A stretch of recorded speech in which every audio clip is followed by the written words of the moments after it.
So, three-time British champion jockey Oisin Murphy joins us from a very sunny-looking Del Mar. Actually, it was looking rather moody on some of the social media clips I saw earlier on, but nice to see things have brightened up in San Diego ahead of the Breeders' Cup in Southern California this weekend.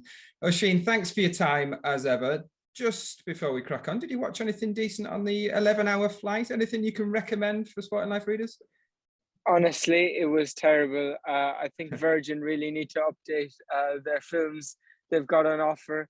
Andrea Azzini was sat beside me and he found a short thing on Mo Salah, but it was only for 14 minutes. So 40 minutes of an 11-hour flight was enjoyable. The rest of it was pretty boring.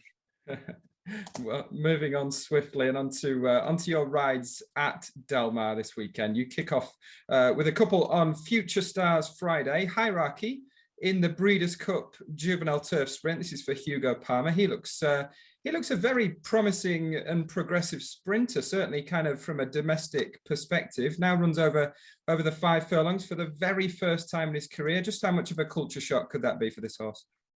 I actually think 5 furlongs will suit him. He jumped smart at Newbury on his last start and put himself on the front end. He's very straightforward. I thought that was a really good run. It was a Group 2 and he really earned his place in this race. I think the conditions will be fine and he's incredibly straightforward. So hopefully he'll go very well.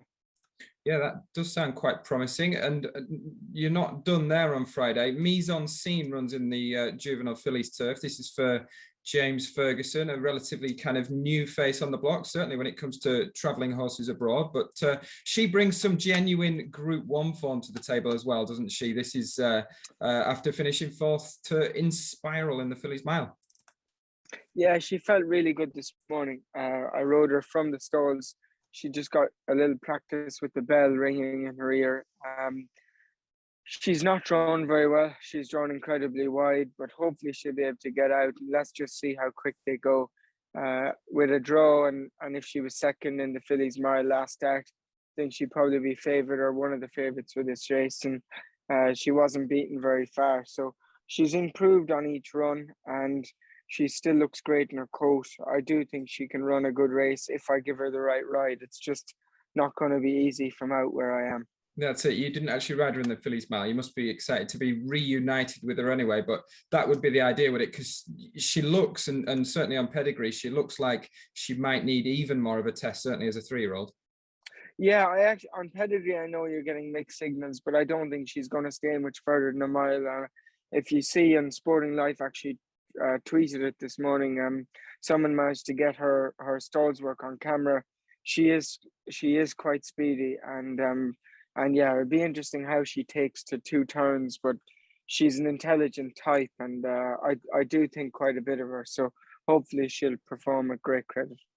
Yeah, onto the Saturday, Ocean Road for the same connections, obviously in the Breeders' Cup filly and mare turf. This one trained by Hugo Palmer as well. She's a bit of a forgotten horse coming here, isn't she? She's a big old price now, certainly in the betting. But how's she taking it all in getting out there this week? Well, she's incredibly straightforward. She doesn't pull. Nothing gets her worked up. She does need to really step her game up on what she's achieved. She has to record a massive career best, but we probably haven't seen her at her best. She doesn't want soft ground. She encountered that at Linkfield in the Oaks trial and in the Oaks, where, to be honest, she performed fine in both races. Her last start, so she had a summer break, and then in her last start at Newmarket, she got held up in behind. And I suppose if she finished a bit closer in that, then, or even won that, then we'd say she definitely earns her place in this race. But let's see how she goes. She's not drawn that great, but she is an easy ride. And I think she'll probably outrun her odds just because she doesn't over race and she will like the fast ground. And a mile 3 round here will be ideal. So I think she has plenty in her favour, but she needs to step up on what she's shown so far. Yeah, never going to be easy, is it, against a horse like, I presume you see kind of Love as one of the main rivals there? We know her well. Yeah, I saw Love this morning. She looks great, but she hasn't been at her best in her last few starts. So, it's probably an open race, but, if Love is anywhere near her best, yeah, she'll blow them out of the water. Now, Marche Lorraine in the Breeders' Cup Distaff. This is one on the dirt course there. Now, you must be really proud to be representing Japan again here, picking up the ride on this horse in the Distaff. What can you tell us about her credentials and her general well-being, if you've seen her? Yeah, look, she's straightforward. She's had a lot of experience on different tracks in Japan, running left and right-handed. She's actually by Orfevre, who we all know nearly won an arc.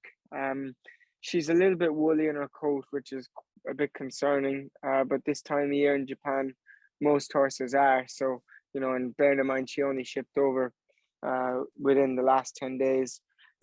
She's not drawn great. I think Sheikh Fahd is got a very good chance of winning the race where She Shares the Devil.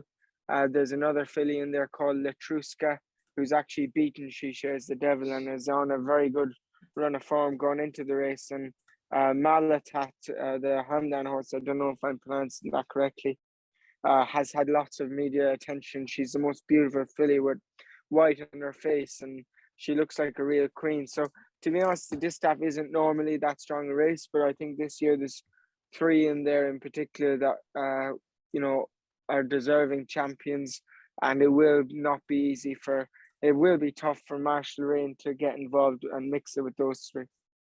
Yeah, interesting. You're not the first person to have mentioned Malathat. This is trained by Todd Pletcher. Certainly could be a filly to look out for on the Saturday night. Now, you don't have a ride in the Breeders' Cup turf, but I'm going to press you for your views on the race, really. If I gave you the choice of Tanawa, Yibir, or something else, what would you say to that? Yibir is going to get back. They're going to take their time with him, and I think the short straight might just catch him out. Tanawa ran incredibly well in the arc, and I just think she's a star. She's a real champion, and I can't see her not being in the first 2, even if she gets stuck in traffic and she gets a few bumps or whatever. I think she's just too good. She'd travel with class and put herself in a good spot, and she's got a great turn of foot. So for me, Tanawa is the one, and I think Colin Keane can record back-to-back Breeders' Cup successes on it. And back to you personally, just how massive would it be to win a Breeders' Cup race in Del Mar? And that all-important question, just to sign off, what's your best chance of doing so? Yeah, I just want to do it sooner rather than later. I've never really got close, and I thought I could win the Breeders' Cup Mile last year on Kamiko. He trained well. He put himself in a good spot from the stalls. He had every chance, and for whatever reason, he just didn't finish his race out. Maybe the ground was a bit slow for him. To be honest, it probably was. It wasn't fast ground. They got rain last year in Kentucky. Let's see. I suppose Mise has the right profile, but Hierarchy has the draw, and he's an easy ride. He'll handle the hustle and bustle, and I think Michael O'Callaghan's horse Drone 1 has a similar profile and will be tough to beat. But Hierarchy was favoured to beat him in the Cornwallis, and I would have fancied my chances that day. So hopefully he'll go very well.